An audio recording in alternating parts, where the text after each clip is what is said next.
Good morning! We're going to read this book today. It's called Jungle Drums by Graeme.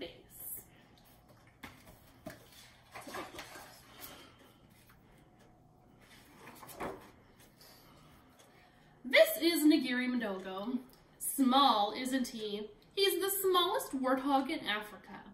These are the bigger warthogs. They tease Ngiri about being so small, but that's only because they're jealous of the other animals who live across the river, with their stunning spots and striking stripes, impressive horns and curly trunks, graceful necks, and gorgeous plumage. Here are the other animals who live across the river. Aren't they just gorgeous? Gorgeous is another word for pretty. No, I don't like that. Every year, the other animals hold a grand parade with prizes for the most beautiful.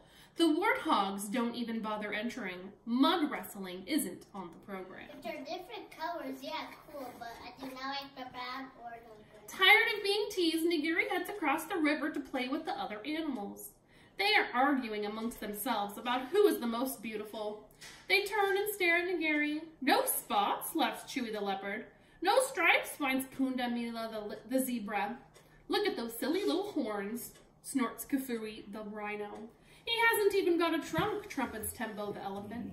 Or a neck, scoffs Twigga the giraffe. Isn't he just the ugliest thing you've ever seen, crows Nagid the crested crane. And small too. They all laugh out loud. Is that nice? No. Ngiri heads home. He's not happy. On the way he meets old Niambu, the wildebeest, the oldest and wisest animal in the jungle. I hate being so small, he tells her. Everyone teases me. Old Niambu gets out a little set of bongos.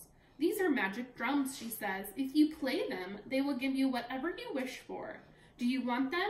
Oh, yes, cries Ngiri, I do. He takes the drums and eager hooves. Old Niambu has a twinkle in her eye. Just remember, she says, wishes can come true, but not always as you expect. And she gently fades into the bushes. There's his drums, his bongos. The sound of jungle drums throbs through the night.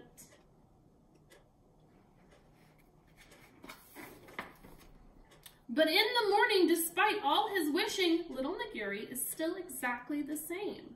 Then he hears a commotion in the jungle. The other animals have woken to find their stunning spots and striking stripes, impressive horns and curly trunks, graceful necks and gorgeous plumage have all disappeared, and they are very upset about it. The warthogs, meanwhile, have woken up with stunning spots and striking stripes, impressive horns and curly trunks, graceful necks and gorgeous plumage. They think they just look fabulous. There's Ngiri Mdogo, they laugh as he trots up. Small as ever and oh so plain, but we are just like the other animals now. We're going to enter the grand parade and teach them a lesson in jungle style. When the other animals learn on the jungle grapevine that the warthogs are going to enter the grand parade, they are horrified. Look at us, they cry in dismay. Those awful warthogs will win every prize. It will be a complete disaster. They try making fake markings out of sticks and grass and colored mud, but it all washes up in the evening downpour.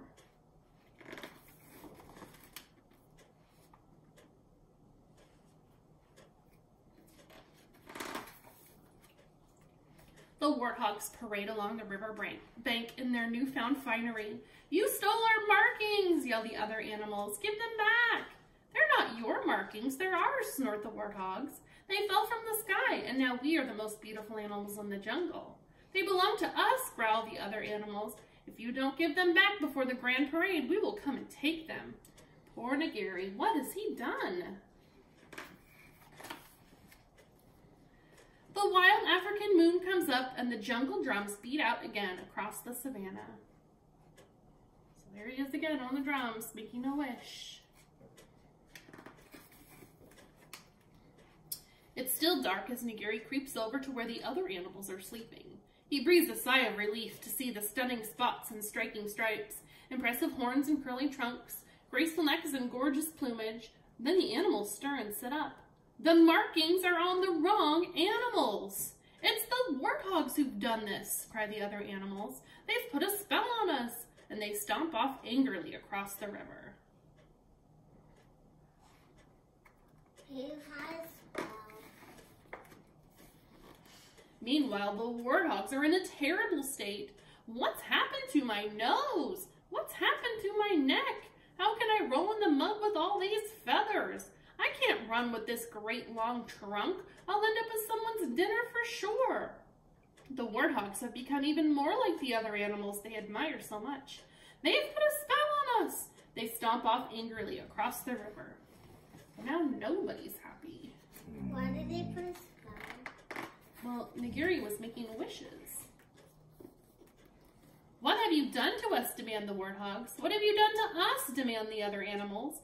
Everyone is shouting at once. Stop it! Cries Nagiri Madogo in a squeaky voice. It was me! All the animals stop and look at him in amazement. He tells them about the magic drums. I made a wish. 2 wishes, in fact. Though they went wrong. I wanted you all to stop teasing me, but I didn't mean for you to start fighting. Why can't you all be happy the way you are? Because we look ridiculous, says everyone together. We want to be the way we were. Well, says Nagiri thoughtfully, if you'd all be happier that way, I suppose I could try making one more wish. For a 3rd time, the sound of jungle drums echoes through the still night air. He's all the way up there. I can't see him. As the sun rises over the rim of the world, the warthogs and the other animals wake and look around with relief. They're all back to normal. But Nagiri Magodo sighs. After all that trouble, he is still exactly the same, the smallest warthog in Africa. Something has changed, though. No one is teasing him anymore. The bigger warthogs and the other animals look at Nagiri and then at each other, and they shrug. So what if he's the littlest? Someone has to be. That evening, the grand parade goes ahead as usual. The other animals who live across the river show off their stunning spots and striking stripes, impressive horns and curly trunks, graceful necks and gorgeous plumage. The warthogs clap and cheer. Then the warthogs put on a mud wrestling display, including a very clever mud pyramid with a mud fountain. And the other animals clap and cheer. Then Nagiri does a drum solo, but is very careful not to wish for anything, just in case. And everyone claps and cheers, and the night is a roaring success. The end.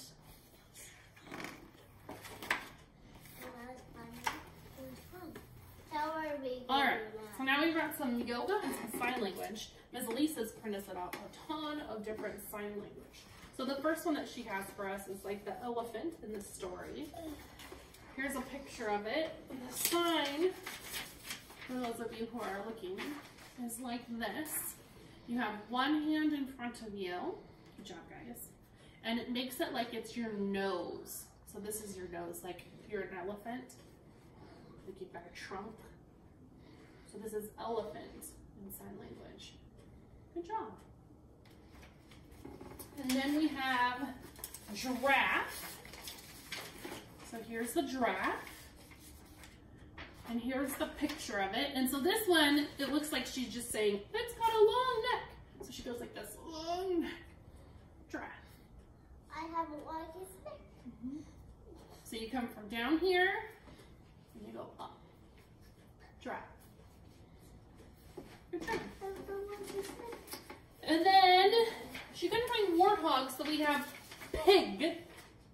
P-I-G, pig. And here it is. And it's under your chin and your fingers go out like this. That's frog. Pig. Frog is 2. Pig is all of them. Good job. Pig. Alright, and then we have a whole bunch of yoga. Let's start with giraffe pose. There's a picture right here of giraffe pose. And it looks like we're standing, but our knees are bent. And our hands are up, like we're a giraffe. I'm doing it. Oh, that's hard, that's hard. Good job. It's hard for me. So it's kind of like you're sitting in a chair, and then you have a really long neck. Never mind. Let's try a different one. Yeah, never mind.